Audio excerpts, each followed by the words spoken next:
Bismillahirrahmanirrahim. Assalamualaikum warahmatullahi wabarakatuh. Oke, Alhamdulillah di pagi hari ini saya nggak bisa datang ke kelas ya karena ada janji sama dokter periksa.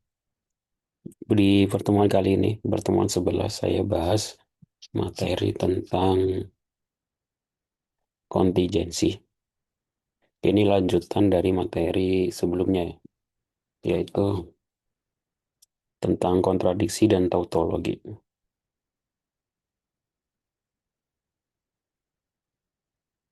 Di materi sebelumnya saya sudah bahas tentang apa itu tautologi dan proses pembuktiannya dari sebuah pernyataan yang selalu benar. Terus ada kontradiksi. Hari ini kita bahas tentang kontingensi. Kontingensi. Dari definisi-definisi sebelumnya kita sudah bisa mengambil kesimpulan nih. Kalau tautologi itu adalah pernyataan yang selalu benar. Kalau kontradiksi adalah pernyataan yang nilai kebenarannya itu selalu salah. Dan kontingensi adalah pernyataan yang kadang benar, juga kadang salah, tergantung nilai prosesnya. Oke.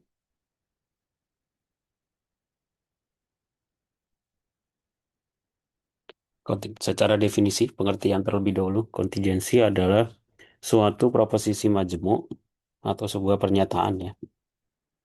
Di materi sebelumnya kan kita sudah bahas tentang apa itu proposisi dan proposisi majemuk atau gabungan dari proposisi ya. Yang nilai kebenarannya bisa benar atau salah tergantung pada nilai kebenaran komponen-komponennya. Jadi kontingensi itu bukan tautologi dan juga bukan kontradiksi.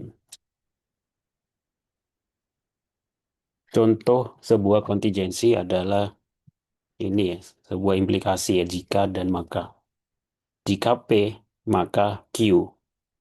Nah, ini ada implikasi ini contoh dari sebuah kontingensi, yaitu ketika nilai kebenarannya, nilai akhirnya ini tidak selalu benar dan tidak selalu salah. Jadi bisa benar, bisa juga false atau salah. Atau definisinya karena ada nilai T dan nilai F, atau ada nilai benar dan salah dari hasil akhirnya, maka P dan Q, maka jika P dan Q adalah kontingensi.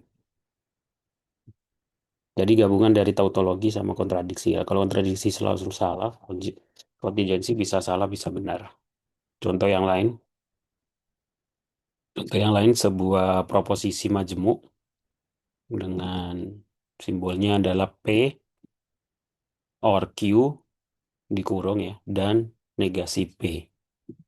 Dari ini tabel kebenarannya. Di sini kita bisa lihat ada nilai F dan nilai T. Dan ini adalah kemungkinan nilainya jika PT, jika P benar, Q benar, negasi P-nya salah, P dan Q hasilnya T, PP or Q-nya.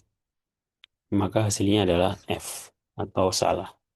Tapi di sisi yang lain, dia juga bisa menghasilkan nilai kebenaran benar. Kesimpulannya, karena hasilnya ada yang benar dan ada yang salah, maka ini termasuk kontingensi. Jadi setelah UTS kemarin kita sudah belajar 3 materi ya. Lanjutkan dari konjungsi, disjungsi, implikasi, biimplikasi, negasi, dengan kemudian kita belajar tautologi dan kontradiksi. Hari ini kita belajar tentang kontingensi.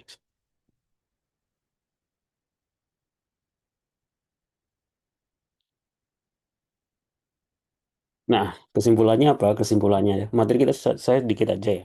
Yang penting nanti kalian bisa implementasikan di Python karena saya nanti ngasih contoh ya dan kemudian dipraktekkan beberapa soal latihan supaya nanti ketika UAS nggak menemui kendala ya. Ciri-ciri kontingensi adalah nilai kebenaran tidak konsisten, berasal dari proposisi majemuk, tergantung pada nilainya proposisi penyusunnya. Kalau tidak selalu benar, itu dia masuk tautologi. Kalau tidak kalau dia selalu salah, berarti masuk kontradiksi. Ini perbandingannya, jenis proposisi, tautologi, kontradiksi, kontingensi, selalu benar, selalu salah, kadang benar. Contoh di studi kasus ya.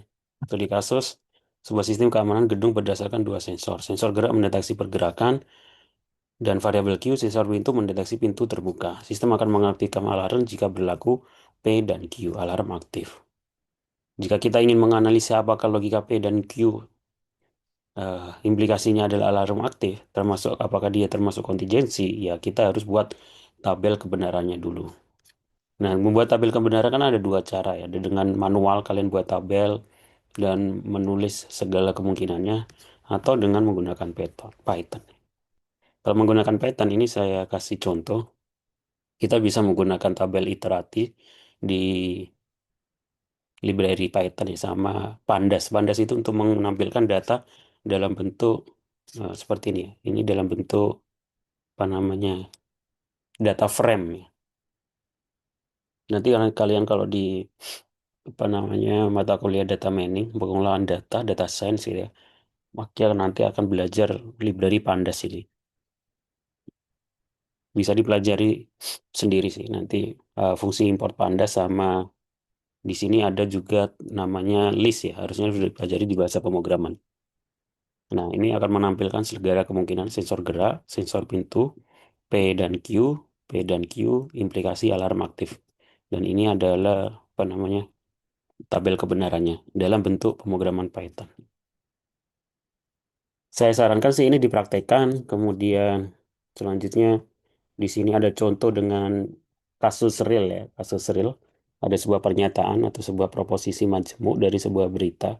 Saya ambil supaya kalian bisa lebih paham dengan studi kasus pernyataan fakta di lapangan gitu ya. Sebuah pernyataan dari sebuah berita mengatakan bahwa gaji 15 juta, dengan gaji 15 juta orang pasti lebih sehat dan lebih pintar. Nah, dari pernyataan ini kita bisa menganalisa apakah dia termasuk, logikanya itu adalah dia termasuk sebuah proposisi masuk ke dalam kategori tautologi, kontradiksi, atau kontingensi. Cara pembuktiannya bagaimana? Cara pembuktiannya kita masukkan beberapa variabel itu ke dalam variabel P, Q, dan R.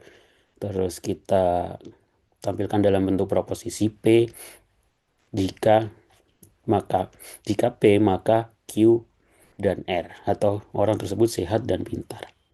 Nah, dari sini coba buat atau implementasikan dalam Python untuk membuktikan segala kemungkinannya atau menampilkan tabel kebenarannya. Kemudian dibuat kesimpulan, apakah dia masuk tabel kebenaran, apakah dia masuk proposisi, tautologi, kontradiksi, atau kontingensi. Ini soal latihan ya, kalau bisa dikerjakan, tapi nanti nggak perlu dikumpulkan, nanti kita bahas, atau saya minta untuk menunjukkan ke saya. Saya pengen satu pemahaman masing-masing, jadi kalau bisa sih satu orang. Nanti saya bahas di pertemuan selanjutnya, oke? Materi kita hari ini itu saja. Saya akhiri. Assalamualaikum warahmatullahi wabarakatuh.